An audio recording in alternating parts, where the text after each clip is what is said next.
So Bitcoin's price just basically fell off a cliff. And if you're watching the markets, you've probably got one big question on your mind. Why? Okay, let's dive right in and unpack what's really going on behind these crazy numbers. All right, to get a real feel for the mood out there, all you have to do is look at the Crypto Fear and Greed Index. It's that thing that measures market sentiment. It looks at volatility, social media buzz, all that stuff. And right now, wow, it is absolutely cratered to a score of 12. That's not just fear, that's deep in extreme fear territory. So this isn't just some minor dip, you guys. We're talking widespread panic. And you know what? That fear is totally justified. I mean, we're looking at a drop of nearly 40% from its recent all-time high. So the big question on everyone's mind is this just another one of those wild crypto moments, or is there a much deeper story unfolding here? Well, that's what we're here to do. Let's break it down. Okay, now what's really wild here is just the sheer scale of the damage. Take a look at this. In just 1 week, Bitcoin, the big kahuna, dropped 11%. But then look at Ethereum right next to it. It got hit even harder, plunging a staggering 21%. So the key thing to get here is that this sell-off is broad, and it is absolutely brutal. So, where do we even start looking for answers? Well, believe it or not, the first part of this whole story actually starts outside of crypto. It all begins with this powerful ripple that came straight from Wall Street. And yeah, the Economic Times really hit the nail on the head with this one. See, Bitcoin doesn't trade in a vacuum, right? Its crash is directly tied to a massive sell-off happening in traditional markets, especially in those high-flying tech stocks that investors have been dumping like crazy. And this wasn't just a problem in the US, not at all. This was a global thing. Just look at these numbers. You've got South Korea's Kospi index dropping almost 4%, with giants like Samsung falling nearly 6%. Then back in the US, the Nasdaq was down, and a huge stock like AMD got absolutely hammered, dropping over 17%. So the takeaway here is really simple. When investors get spooked by tech, they get spooked by all risk assets. And yeah, that includes Bitcoin. But here's the thing. The tech sell-off was really just one piece of the puzzle. To truly get why everyone was panicking, we have to look at something even more chaotic that was happening in a much, much older market. As K33 research points out, some totally unprecedented moves in precious metals, we're talking about gold, sent this massive shockwave through the entire system that just dragged crypto right down with it. And the scale of this shock, it's just mind-blowing. $5 trillion. That's how much value is wiped off of gold's market cap in just 2 trading days. That is an absolutely historic, unbelievable event. So let's try to put that number into perspective, because honestly, it's almost too big to even wrap your head around.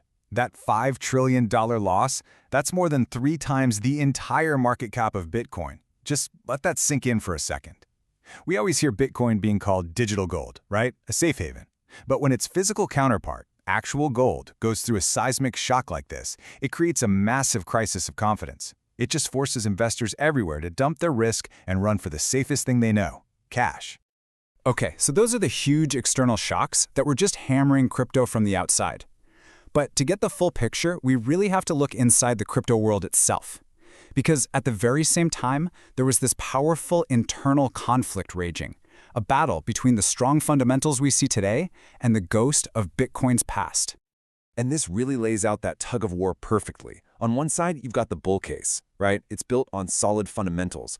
We're talking about $55 billion in new ETF inflows. You've got major banks launching crypto services. Things are objectively looking pretty strong. But then, on the other side, you have the bear case, which is all about psychology. It's driven by this fear of Bitcoin's historical 4-year cycle. You know the one, that pattern of a massive run-up, a crazy crash, and then a long, slow recovery. The problem is, the current price chart looks eerily similar to past peaks, and that's got long-term holders taking profits because they're absolutely terrified that history is about to repeat itself. And this gets to the crucial point, this whole idea of a self-fulfilling prophecy. Think about it. When enough people are scared that a pattern is going to repeat, what do? They sell.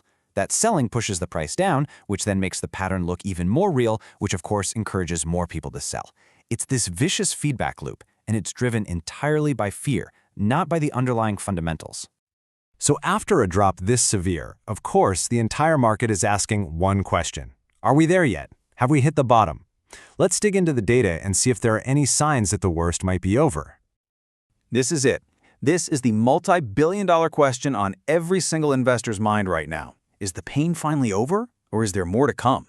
Well, the honest answer is the signals are a complete mess. Seriously. On one hand, you see some signs of a classic bottom. You've got huge trading volume, we're talking over $8 billion in a single day, and there's extreme stress in the derivatives market. These are the kinds of things that usually scream reversal. But, and it's a big but, on the other hand, analysts are really quick to point out that the volume signal isn't a sure thing, that these exact same indicators have given false alarms in the past, and that, well, the overall trend is still pointing down. So if the present is just this confusing mess of signals, let's look to the future instead. We can turn to the charts and see the key technical levels that all the analysts are watching. These are basically the lines in the sand that could decide Bitcoin's next big move. And hey, let's be super clear about this. This is not financial advice. We are simply laying out the critical support zones on the chart that experts are watching to get a sense of whether buyers are about to step in or if the sellers are still in control. So analysts are pretty much watching three main lines in the sand. First up, the most immediate test is right around $74,000. That was the previous all-time high from just this past March. Now, if that level breaks, all eyes are going to turn to $69,000. That's the legendary peak from the 2021 bull run, a huge psychological level. And finally, you have the ultimate backstop, the 200-week moving average, which is way down near $58,000. You can kind of think of this line as the long-term health of the market. Historically, it's acted as a solid floor during bear markets. So if we drop to that level, well, that would be a massive make-or-break test for the whole market. So when you put it all together, you've got the external shocks from Wall Street. You've got these internal fears of history repeating itself. You've got the technical lines on the chart. It really all boils down to one final fascinating question. In a market that's driven by both cold, hard algorithms and raw human emotion, has psychology finally become more powerful than the fundamentals? The answer to that question, well, that's what's going to define Bitcoin's next chapter.